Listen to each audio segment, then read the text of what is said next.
ঘোষণা করা হয়েছে। এ বিষয়ে বিস্তারিত জানাতে আশুলিয়া থেকে যুক্ত হচ্ছেন সহকর্মী হুমায়ুন কবির। হুমায়ুন, বন্ধ হয় কারখানাগুলো কবে থেকে আবারও চালু হতে পারে? মালিকপক্ষ কি কিছু বলেছে?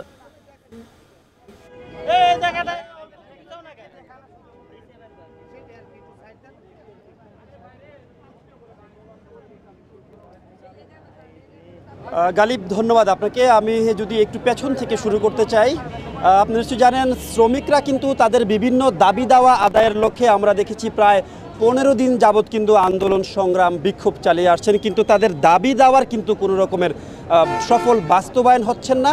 শ্রমিকরা বলছেন মালিকপক্ষ আশ্বাস দিচ্ছে দাবির বাস্তবায়ন হবে, কিন্তু সে দাবির কিন্তু আসলে বাস্তবায়ন হচ্ছেন না, ফলে শ্রমিকরা কিন্তু রাস্তায় নেমে আসছে। আমরা গতকাল জানিয়েছিলাম 70টি কারখানা বন্ধ ঘোষণা করা হয়েছিল, 45টি কারখানা বন্ধ ঘোষণা করা হয়েছিল 13-র 1 ধারা অনুযায়ী, মানে নো ওয়ার্ক নো পে, আর 25টি কারখানার সাধারণ ছুটি ছিল। কিন্তু আজকে কিন্তু সে সংখ্যা বেড়ে দাঁড়িয়েছে 219টিতে। 86টি কারখানা বন্ধ ঘোষণা করা হয়েছে 13-র 1 ধারা অনুযায়ী, তার মানে কাজ না করলে কোনো বেতন ভাতা বা সুবিধাদি পাবে না। আর 133টি কারখানা বন্ধ ঘোষণা করা হয়েছে সাধারণ ছুটি হিসাবে। এইসব কারখানাগুলো কবে নাগাদ খুলে দেওয়া হবে সেটিও কিন্তু এই মুহূর্তে বলা যাচ্ছে না।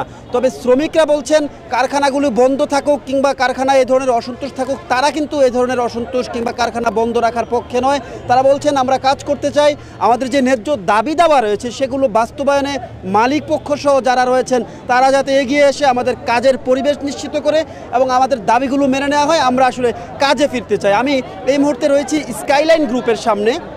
আপনি দেখতে পাচ্ছেন স্কাইলাইনের শ্রমিকরা কিন্তু এখানে তারা কাজ বাদ দিয়ে কিন্তু কারখানা থেকে বাইরে চলে আসছেন, এবং পুলিশও কিন্তু এখানে নিরাপত্তার দায়িত্বে রয়েছে, আর্মি রয়েছে, এবং এখানকার যে পরিবেশ অনেকটা উত্তপ্ত বলা যায়। তারা বলছেন কোনো অবস্থাতেই তারা কিন্তু কাজে ফিরবেন না। তাদের যে দাবি দাওয়া রয়েছে সেসব দাবি দাওয়া মানার আগে কিন্তু তারা কোনো কাজে ফিরবেন না, এমন কথাই কিন্তু তারা বলছেন। এছাড়াও কিন্তু শিল্পাঞ্চল আশুলিয়া আর যে 133টি সাধারণ ছুটি এবং 86টি কারখানা রয়েছে যেগুলো বন্ধ করা হয়েছে অনির্দিষ্টকালের জন্য, সেসব কারখানার শ্রমিকরাও রাস্তায় নামবে এমন কথা কিন্তু শোনা গেছে। যদিও এইসব তথ্য 133 এবং 86টি কারখানা বন্ধ হওয়ার তথ্য কিন্তু শিল্প পুলিশের এসপি নিশ্চিত করেছেন, সরকারি তথ্য। কিন্তু এছাড়া আমরা শ্রমিক নেতাদের সাথে কথা বলেছি, তারা বলছেন কারখানা হয়তো বন্ধ হওয়ার সংখ্যা আরও বেশি, কিন্তু সরকারিভাবে আপাতত আমরা 19টি কারখানার বন্ধের খবর পেয়েছি। এই ছিল আমার কাছে আশুলিয়া শিল্পাঞ্চলের সর্বশেষ তথ্য। সাভার থেকে পোশাক কারখানার সবশেষ অবস্থা জানাচ্ছিলেন সহকর্মী হুমায়ুন কবির। এদিকে উদ্বেগ ও শঙ্কা নিয়ে সকাল থেকে গাজীপুরের পোশাক কারখানাগুলোতে কাজে যোগ দিয়েছেন পোশাক শ্রমিকরা। একই সঙ্গে কারখানায় নিরাপত্তায় জোরদার করা হয়েছে সেনা সহ আইন শৃঙ্খলা বাহিনীর টহল। এ নিয়ে গাজীপুরের টঙ্গী বিসিক এলাকা থেকে বিস্তারিত জানিয়েছেন সহকর্মী ইফতেখার রায়হান। আজকে সকাল থেকে আমরা দেখেছি যে অধিকাংশ যে শিল্প প্রতিষ্ঠানগুলো রয়েছে সেখানে শ্রমিকরা কাজে যোগ দিয়েছেন, এবং কারখানাগুলোতে আমরা দেখেছি যে উৎপাদন মুখর যে পরিবেশ সেটি কিন্তু বজায় রয়েছে, এবং এই যে পোশাক খাতে যে অস্থিরতা বিরাজ করছে সেটি খুব দ্রুত যেন আসলে নিরসন করা হয়।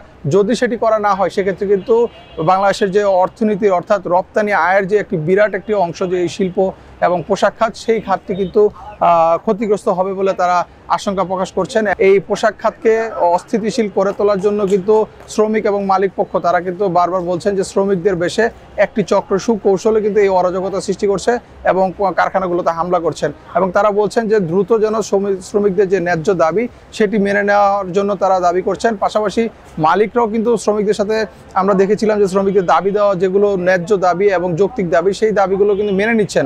আজকে কিন্তু যে গাজীপুরে যে পোশাক কারখানা মালিক পক্ষ রয়েছেন তাদের সঙ্গে বৈঠক করার কথা রয়েছে। শিল্প শ্রম ও কর্মসংস্থান মন্ত্রণালয়ের সচিব, যিনি নবনিযুক্ত সচিব, তিনি গাজীপুরের টঙ্গীতে আসবেন এবং তিনি বেশ কয়েকটি পোশাক কারখানা পরিদর্শন করবেন, এবং পোশাক কারখানার শিল্প মালিক এবং আইন শৃঙ্খলা বাহিনী সহ সংশ্লিষ্টদের সাথে তিনি বৈঠক করে কিন্তু বেশ কিছু নির্দেশনা প্রদান করবেন বলে আমরা জানতে পেরেছি। তো সবকিছু মিলিয়ে এই ছিল আমার কাছে গাজীপুর থেকে সবশেষ তথ্য।